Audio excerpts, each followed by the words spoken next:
We live in a world of noise, distractions, and endless pursuits. This leads to the quest for true peace and understanding, which often feels elusive. Yet, the answers lie within us, waiting to be uncovered and realized.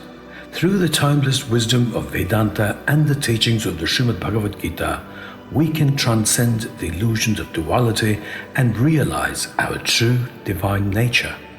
This journey is not about belief, but about realization, a shift from ignorance to knowledge, from suffering to liberation. One of the most important, profound truths I've realized is that nothing external can truly affect us. Suffering, while real in experience, is ultimately a creation of our own mind. It arises from our inability to accept the situation, at least temporarily, which prevents us from perceiving it through clarity and through our intellect. In truth, we shape our destiny through our thoughts, words, and actions, and levels of self-awareness. As the Srimad Bhagavad Gita teaches, the key lies in our self-certainty and confidence. When we stop identifying as victims of circumstances and recognize our inherent power, we unlock the ability to see that anything is possible. Scriptures as metaphors, not literal truths. Since 2014, when I started my blog, I have consistently encouraged people to view all scriptures and teachings as metaphors rather than literal truths. This approach allows us to delve deeper into the essence without getting entangled in dogma and getting carried away by charlatans posing as religious teachers or by religious groups. For instance, when I taught my son the Srimad Bhagavad Gita, I explained every analogy and character as representations of deeper truth. He was only 7 or 8 at the time. With a zero element of belief or compulsion, I narrated to him, constantly reminding of the allegories in the scriptures. This method made the profound knowledge of the text easily accessible and relatable to him. The Srimad Bhagavad Gita itself emphasizes the importance of self-realization over blind belief. In Shloka 7:24, Krishna explicitly states that those who perceive him as a separate physical entity are foolish. His true nature and ours is formless, eternal, and all-pervading. This is the core of Vedanta, the realization that the Self or Atman is identical to the Supreme Reality or Brahman, breaking free from the victim mentality. The victim mentality is one of the most debilitating states of mind. It keeps us trapped in a cycle of blame, fear, and helplessness. I've never allowed myself to fall into this trap, perhaps due to my inherently fearless nature. Instead, I have learned to observe life as described in chapter 5, shlokas 8 to 10. Naiva kinchit karomiti yukto manyeta tattvavid pashyan shunvan spushan jagaran nashtan gachat swapanchvasanam pralapan visuritan grahanan nanmishan nimishannapi indriyan indriyatheshu vartanta iti dharayan. That's 8 and 9. A person of selfless action thinks, I am not doing anything at all, even while seeing, hearing, touching, smelling, eating, going, dreaming, breathing, talking, giving up, accepting, while opening and closing the eyelids, knowing that they are the senses acting with sense objects. Shloka 5:10. Brahmanya dhaya karmani sangam tyaktva karoti yaha lipyatena sapapena padmapatram ivambasa. 5:10. One who dedicates all his actions to the Supreme Brahman and gives up all attachment to his works is untouched by sin or karma, just as a lotus leaf is unaffected by water.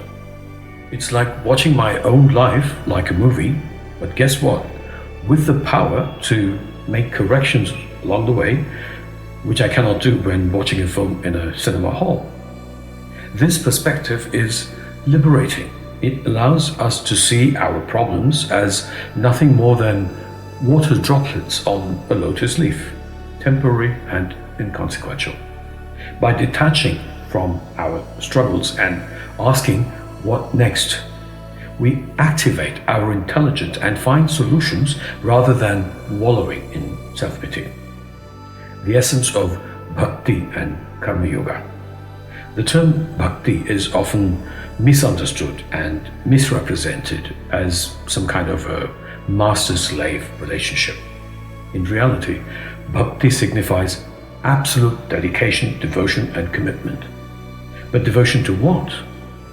It is a commitment to an idea, principle, or duty, and certainly not the blind worship of an external deity through religious rituals. True bhakti involves merging oneself with the object of devotion. Yavat sarveshu bhuteshu madbhavo nopajayate tavadevam upasita vangmana kaya vrittibi. 11:29-17 of the Srimad Bhagavatam.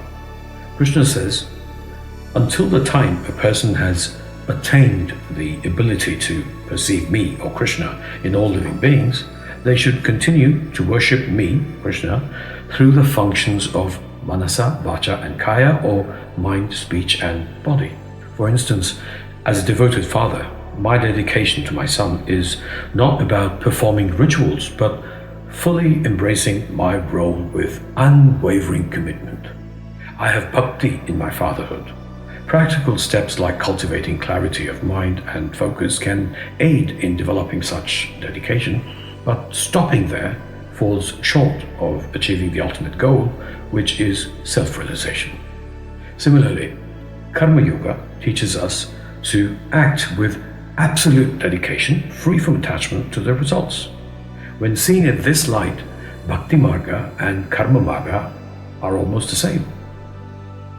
Both paths lead us to the realization that the self we seek is none other than our own divine nature. The power of knowledge. The Srimad Bhagavad Gita declares the path of knowledge of Jnana Marga as the highest.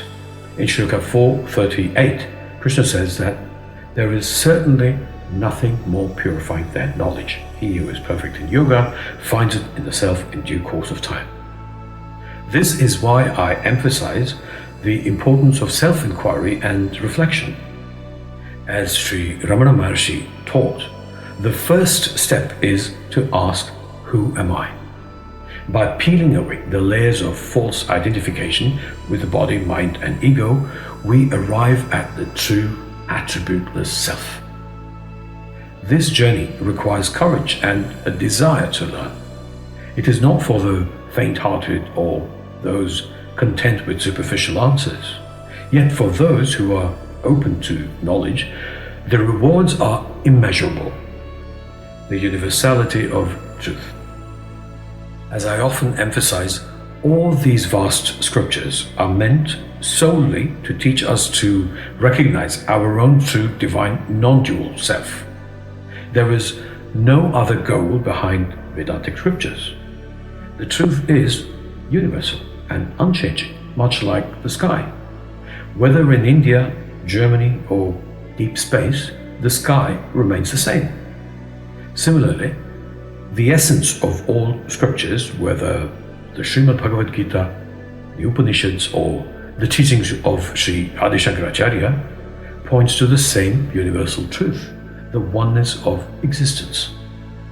In Shloka 10:20 of the Bhagavad Gita, Krishna declares, I am the self, situated within all living entities. I am the origin, the middle, and also the end of all beings. This profound statement encapsulates the essence of non-duality. There is no separation between the self, Krishna, or Brahman. The problem lies in our ignorance and false identification with the body and mind. Living as a karma yogi. The path of Vedanta is not about renouncing the world or wearing clothes of a certain color, but about living in it with awareness and detachment. As a karma yogi, I strive to perform my duties without attachment to results. This approach brings peace and fulfillment, freeing us from the cycle of desire and disappointment. I often remind people that life can be fascinating when approached with knowledge and service. By letting go of expectations and embracing the present moment, we can experience true joy and contentment. To those who feel lost or trapped in wrong beliefs, I offer this advice. Seek knowledge. Read the Srimad Bhagavad Gita. Reflect on its teachings. Let go of dualistic thinking and embrace the truth of your own divine nature. As Adi Shankaracharya said in the Nirvana Shatakam, the self is beyond caste, creed, and rituals. It is the eternal, all-pervading reality. The journey to self-realization is not easy, but is incredibly rewarding. It requires courage, dedication, and an open mind. Yet, the destination, freedom from illusion and suffering, is worth every step. Get yourself a copy of the ever-relevant Gita, a present-day rendering by Tavamithram Sarvada, which is available as paperback, audiobook, and ebook. To conclude, I would like to say that the teachings of Vedanta and the Srimad Bhagavad Gita transcend the boundaries of religion and culture, offering a universal science of the self and a path to liberation for all who seek it. By embracing these timeless truths, we can transform our lives and inspire others to do the same. As I continue my journey, I'm deeply grateful for the opportunity to share this wisdom, and my hope is that more people awaken to their true nature, effortlessly overcome fears and suffering, realize their inner divinity, and experience the peace and bliss of self-realization and of living healthy, prosperous, peaceful, and fulfilling lives. Thank you. Stay blessed. Jai Shri Krishna.